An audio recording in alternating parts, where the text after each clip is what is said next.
Hello everyone, this is doctor Neelam Avtar Singh, homeopathy consultant. आज से मैं अपने यूट्यूब चैनल होम्यो हीलिंग्स पे ट्यूटोरियल स्टार्ट करने जा रही हूँ, जो कि बडिंग होम्योपैथ्स के लिए या जो माइंड टेक्निक पे होम्योपैथिक मेडिसिन सिलेक्शन करने में अभी बहुत ज़्यादा एक्सपर्ट नहीं हुए उनके लिए, या वो डॉक्टर्स जो माइंड टेक्निक को स्टार्ट से सीखना चाहते हैं। सो आज से मैं ट्यूटोरियल स्टार्ट करने जा रही हूँ। इसमें हम केसेस करेंगे, मेडिसिन्स करेंगे, रूब्रिक्स करेंगे, रूब्रिक्स की एक्सप्लेनेशन करेंगे, मेडिसिन की डिफरेंशियल डायग्नोसिस करेंगे, एक मेडिसिन को दूसरी मेडिसिन से कैसे डिफरेंशिएट कर सकते हैं, और केस टेकिंग कैसे करनी है, बच्चों के केसेस में कैसे देखना है, कैसे सिम्टम्स लेने हैं, कैसे हमने वर्शन को कन्वर्ट करना है इनटू रूब्रिक्स। सो ये सब कुछ फ्रॉम द वेरी बिगनिंग आज से हम स्टार्ट करने जा रहे हैं। सो ये जो मेरा सबसे पहला ट्यूटोरियल लेक्चर होगा, ये केस टेकिंग पे होगा। हर कोई जानता है कि केस टेकिंग जो है वो सबसे इम्पॉर्टेंट पार्ट है क्योर का, क्योंकि डॉक्टर हैनीमैन ने ऑर्गेनॉन के पहले 5, 7, 10 एफोरिज्म में बहुत कुछ लिख दिया है। उन्होंने आपका एम, आपका मिशन, कि आपने क्या करना है, कैसे करना है, और सिम्टम्स क्या होते हैं, वो सब कुछ डिटेल में लिखा है। सो अब हम बात करेंगे केस टेकिंग की। केस टेकिंग कैसे करनी है, और इसके लिए कोई बेसिकली हार्ड या फास्ट रूल्स तो कुछ नहीं है, लेकिन जो हमने अपने एक्सपीरियंस से पाया कि ऐसे सवाल हम पूछ सकते हैं और ऐसे सवाल हमने नहीं पूछने हैं, तो वो हम इस वीडियो में डिस्कस करेंगे। हम केस टेकिंग 2 तरीके से करते हैं। एक वो होते हैं जो बहुत डिटेल में होते हैं, डिटेल्ड केस टेकिंग, और दूसरा होता है brief case taking. Brief case taking हम करते हैं उन केसेस में जिनमें पेशेंट या तो एक्यूट प्रॉब्लम है, बहुत ज़्यादा तकलीफ में तड़प रहा है, उसमें हम लंबी चौड़ी केस हिस्ट्री नहीं ले सकते। उसमें हमने सिर्फ 2 मिनट में, 1 मिनट में ही मेडिसिन डिसाइड करनी होती है। या पेशेंट के पास टाइम नहीं है, या आपको लग रहा है, डॉक्टर को लग रहा है कि बाहर बहुत सारे पेशेंट्स हैं और अगर एक एक पेशेंट को हम 1 घंटा 1.5 घंटा लगाने लगे तो उनका काम नहीं चल सकता। सो इन केसेस में हम ब्रीफ केस टेकिंग करते हैं, जिसमें सिर्फ टू द पॉइंट बात की, पेशेंट से 3-4 बातें की और मेडिसिन निकाली और दे दी। दूसरी केस टेकिंग होती है जिसमें हम डिटेल्ड केस हिस्ट्री लेते हैं। डिटेल्ड केस हिस्ट्री में हम पेशेंट के फैमिली हिस्ट्री से लेके उसके प्रेजेंट हिस्ट्री तक, उसकी कॉन्स्टिट्यूशन, उसकी पसंद वाली चीज़ें, उसकी डिज़ायर्स, उसकी एवर्शंस, क्या पसंद है, क्या नहीं पसंद है, क्या करना चाहता है, उसकी नेचर कैसी है, ये सब कुछ जानते हैं। हमारे लिए 3 चीज़ें जाननी बहुत ज़्यादा ज़रूरी होती हैं: what he says, how he says, and why he says.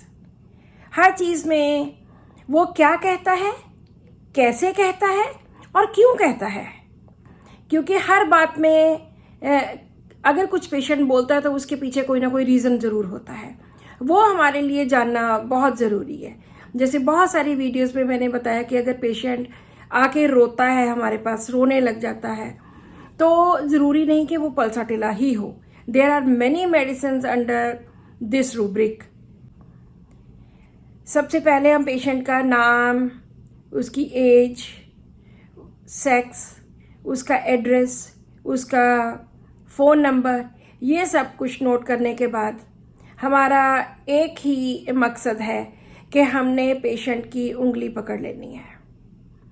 अगर आप पेशेंट का हाथ पकड़ोगे और जहाँ जहाँ वो जाई जा रहा है हम वहाँ वहाँ जाएंगे, तभी हम प्रॉपर मेडिसिन की सिलेक्शन पर पहुंच सकते हैं। अगर हमने उसको अपना हाथ पकड़ा दिया और हम क्वेश्चंस करते रहे उस तरह के जो हमें चाहिए, the medicine will be wrong. So ये एक थंब रूल है, hold the hand of patient. Patient का हाथ पकड़ो, जहां जहां वो जा रहा है वहीं वहीं आप चलते चलिए। दूसरी बात, जब भी आपने केस हिस्ट्री लेनी है तो always right in your own language, अपनी लैंग्वेज में, अपनी मदर टंग में लिखिए। अगर आप पंजाबी हो तो पंजाबी भाषा में लिखिए, अगर आप हिंदी जानते हो अच्छी तरह से तो आप हिंदी में लिखिए। ये नहीं कि जैसे जैसे पेशेंट बोलता जा रहा है आप उसी पे रूब्रिक बनाते जा रहे हैं। हमने रूब्रिक्स नहीं बनाने हैं, हमने वो सेंटर निकालना है, हमने वो कोर निकालना है जहां पे उसकी मेडिसिन छिपी हुई है। इसके बाद पेशेंट से पूछिए कि हाँ जी आपको क्या प्रॉब्लम है। पेशेंट आपको अपने सिम्टम्स बताएगा, कभी वो ब्लड प्रेशर की बात करेगा, कभी वो थायराइड की बात करेगा, कभी वो एसिडिटी की बात करेगा, कभी वो आर्थराइटिस की बात करेगा। जो भी उसको प्रॉब्लम है वो हैफेजर्डली कुछ भी आपको बताता रहेगा कि मुझको ये प्रॉब्लम है। बहुत कम पेशेंट्स होते हैं जो सिस्टमेटिक वे में आपको सब कुछ बताते हैं। जैसे 1995 में मुझे ये हुआ था, उसके बाद मेरे घुटने दर्द हो गए, मैंने वहाँ से इतना ट्रीटमेंट लिया, उसके बाद ये हुआ। ओनली 10% पेशेंट्स ऐसे होंगे जो एक सिस्टमेटिक वे में आपको सब कुछ बताएंगे। अदरवाइज 90% पेशेंट्स कभी सिर की बात करते हैं, कभी पेट की बात करते हैं, कभी घुटनों की बात करते हैं। ये हमने देखना है कि हमने उसको सिस्टमेटिक कैसे बनाना है। जब पेशेंट अपने बारे में सब कुछ बता दे, वहाँ से आपका काम शुरू होता है।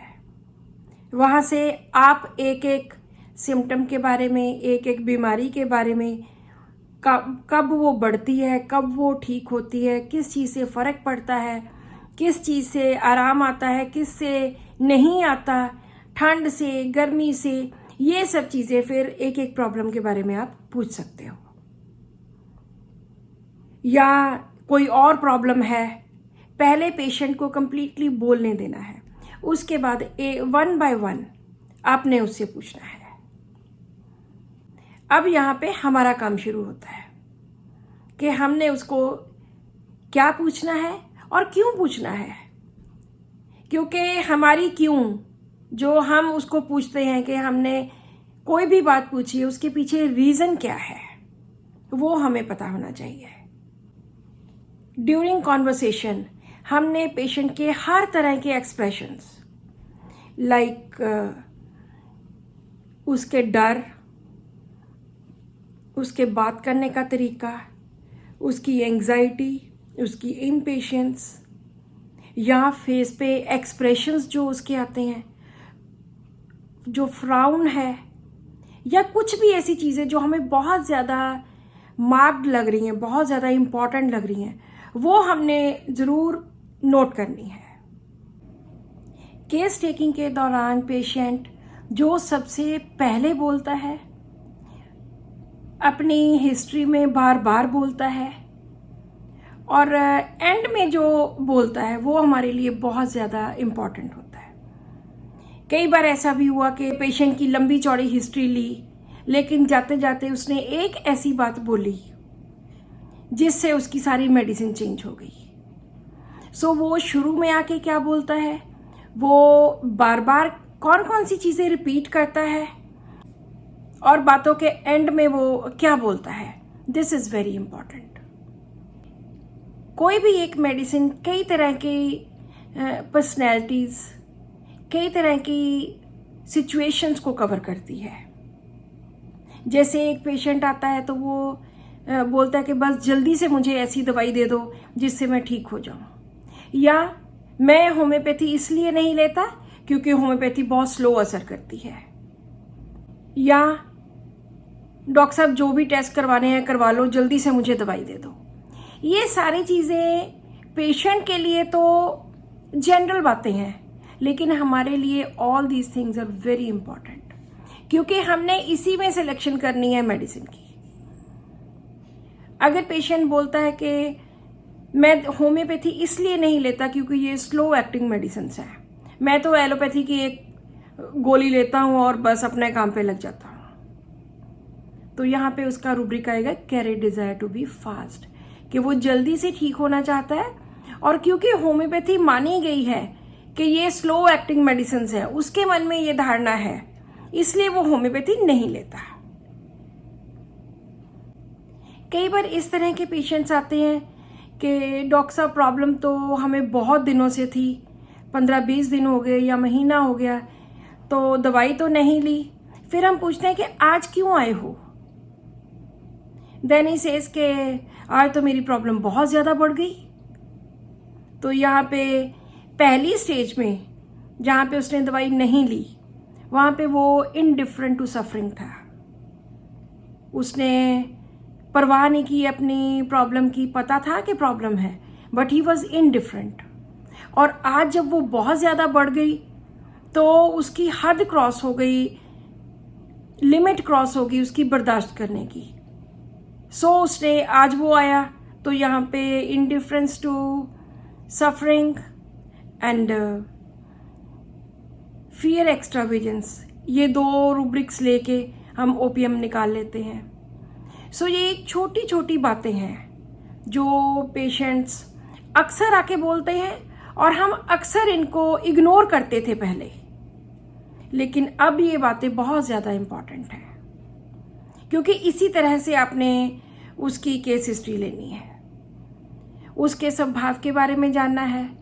अगर गुस्सा आता है तो गुस्सा क्यों आता है, गुस्से में वो क्या करता है, और गुस्से में उसके फेस के एक्सप्रेशंस कैसे होते हैं, या गुस्से में चुप करके बैठ जाता है। सो हर गुस्से के हर रूब्रिक में डिफरेंट डिफरेंट मेडिसिन है। जैसे गुस्सा बहुत ज्यादा आता है, एंगर वायलेंट, गुस्सा एकदम आ जाता है, एंगर सडन, गुस्से में चीजें उठा उठा के फेंक देनी, एंगर थ्रोज थिंग्स अवे, या गुस्से में दिल करता है कि मार ही डालूं किसी को, anger kill, impulse to kill, ऐसी इम्पल्स होती है गुस्से में कि मार ही डालूं। या गुस्से में मैं तो किसी को कुछ कहता नहीं, चुप करके बस अंदर बैठ जाता हूं, बोलता नहीं हूं, anger talk and dispose to, गुस्से में बोलना ही नहीं कुछ भी। सो ऐसे जिस तरह से पेशेंट एक्सप्रेस करेगा उसी तरह से हम उसकी केस हिस्ट्री आगे बढ़ाएंगे। ऐसे रोने में हो सकता है, अगर पेशेंट रो रहा है आके, तो हमने एज्यूम नहीं कर लेना कि ये इसलिए रो रहा है, हमने उससे रीज़न पूछना है, या वो जो बात बोल रहा है उसके बारे में हमने ध्यान देना है कि कौन सी बात पे उसको रोना आया।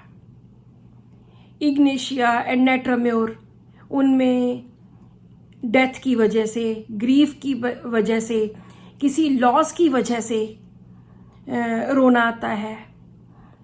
पल्साटिला में वो अकेला है, एलोन है, फोरसेकन है, एस्ट्रेंज्ड है, निग्लेक्टेड है, इस वजह से उसको रोना आता है। इसी तरह हम फियर्स ले सकते हैं कि किस तरह का फियर है, किस चीज़ से क्यों डरता है, अंधेरे में डरता है, अंधेरे में किस चीज़ से डरता है, रॉबर से डरता है, भूत प्रेतों से डरता है, या अकेले रहने से डरता है। सो हमें हर मेन सिम्टम के आगे जो सब रूब्रिक्स हैं, उनके नीचे जो और रूब्रिक्स हैं, जो उनके रीजंस भी हो सकते हैं, वो जानने बहुत ज़्यादा ज़रूरी हैं। होम्योपैथी की मेडिसिन की सिलेक्शन में IPR, interpersonal relationship, plays a very important role. आप जिस घर में रहते हो, जिस जगह पे काम करते हो, जिस एटमॉस्फेयर में आप होते हो, उसका आपके ऊपर या आपके बच्चे के ऊपर या जिसकी भी मेडिसिन लेनी है उसके ऊपर क्या इफ़ेक्ट है। कई पेशेंट्स बहुत जेलस भरे होते हैं, कई पेशेंट्स बहुत लविंग होते हैं, हमारे लिए ये सब कुछ जानना बहुत ज़्यादा इम्पॉर्टेंट है। उसके different emotions, love, affection, his contentment, या उसकी हेट्रेड, रिवेंजफुलनेस, उसका जेलसी, एनवी, या सैडनेस, या reactions, different reactions, estranged, forsaken, deceived, betrayed, ये सब फीलिंग्स बहुत ज़्यादा इम्पॉर्टेंट है आईपीआर में, क्योंकि जब तक आप इन चीज़ों को स्टडी नहीं करते तो आप मेडिसिन की सिलेक्शन प्रॉपर नहीं कर सकते। जब भी हम सिलेक्शन कर रहे होते हैं मेडिसिन की, तो हम सपोज करो एक मेडिसिन पे पहुंच गए, या हम 3-4 मेडिसिन पे पहुंच गए, तो हमने वहाँ पे किस तरह से मेडिसिन सेलेक्ट करनी है। हम उनका डीडी करेंगे, उनका सबसे पहले जो रीज़न है उसको मार्क करेंगे कि किस रीज़न की वजह से हुई, और इन 4 मेडिसिन में से कौन सी ऐसी मेडिसिन हैं जो उसका रीज़न कवर करती हैं। जो मेडिसिन रीज़न कवर करती है, जो कि हमारे एलिमेंट फ्रॉम के चैप्टर में रिपोर्टरी में दिया गया है, बहुत लंबा चौड़ा चैप्टर है जिसमें काफ़ी प्रॉब्लम्स का रीज़न दिया गया है, वो हम कभी भी नहीं छोड़ सकते। सबसे पहले एलिमेंट्स फ्रॉम, उसके आईपीआर, उसकी डिज़ायर्स, अवर्शंस, उसके different reactions to different emotions, ये सब चीज़ें बहुत ज़्यादा इम्पॉर्टेंट हैं। हमने अपना खुद का उसमें कुछ भी ऐड नहीं करना है। हमने जो भी पूछना है पेशेंट से ही पूछना है। हमने कुछ भी एज्यूम नहीं करना कि वो रात को डरता है, हाँ भूतों से ही डरता होगा। नो, ज़रूरी नहीं है वो, क्योंकि हमारे पास डिफरेंट ऑप्शंस हैं। कई बार पेशेंट्स आके कहते हैं, डॉक्टर साहब आपको पता ही है कि किस तरह आजकल बच्चे कैसे डील करते हैं पेशेंट्स के साथ। तो मैं तो हमेशा कहती हूँ कि नहीं, मुझे नहीं पता कैसे डील करते हैं, आप बताइए कि आपके साथ क्या होता है। This is very important. मेरा एज्यूम करना कुछ भी मायने नहीं रखता, पेशेंट का बताना मेरे लिए 100% मायने रखता है। इस तरह हमने सारा डाटा कलेक्ट करके मेडिसिन निकालनी है। अगर 4 मेडिसिन आ गई, उनमें डिफ्रेंशिएट करना है कि कौन कौन से इम्पॉर्टेंट रूब्रिक्स हैं जो हम बिल्कुल भी डिलीट नहीं कर सकते। उनमें जो मेडिसिन निकलेगी, कई बार ऐसे देखा गया है कि पहली 10 मेडिसिन में से जो 10th मेडिसिन है वो ही पेशेंट की मेडिसिन होती है।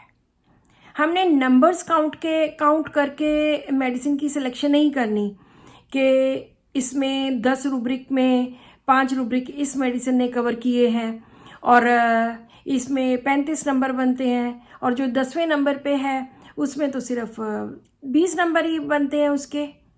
हमने ये ध्यान नहीं देना, हमने ये ध्यान देना है कि सबसे इम्पॉर्टेंट रूब्रिक्स, क्योंकि इम्पॉर्टेंट रूब्रिक्स ही कोर होते हैं। अगर हमने कोर को छोड़ दिया, साइड्स पे घूमते रहे, तो हम सिमिलियम पे नहीं पहुंच पाएंगे। हमने कोर और सेंटर को पकड़ना है, उसके इर्द गिर्द ही सारे उसके सिम्टम्स मिलेंगे।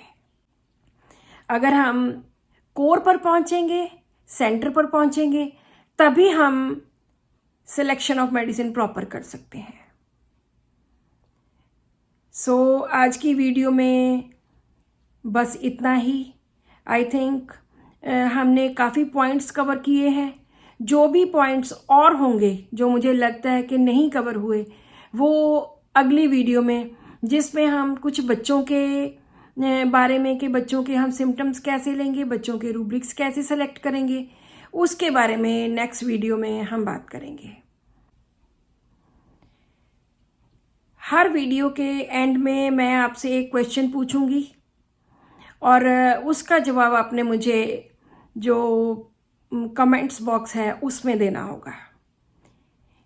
जिस भी डॉक्टर ने सबसे बेस्ट आंसर्स दिए, बार बार वो आंसर्स दे रहे हैं, एवरी टाइम आंसर्स दे रहे हैं, उनको कुछ ना कुछ गिफ्ट मिलेगा।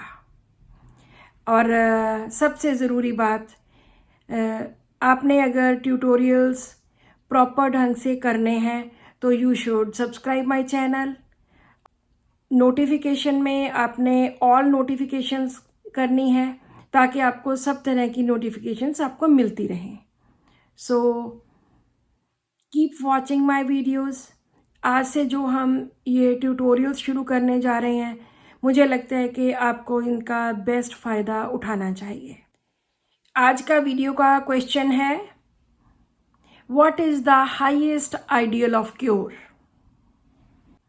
Thank you so much for watching this video and keep watching my videos.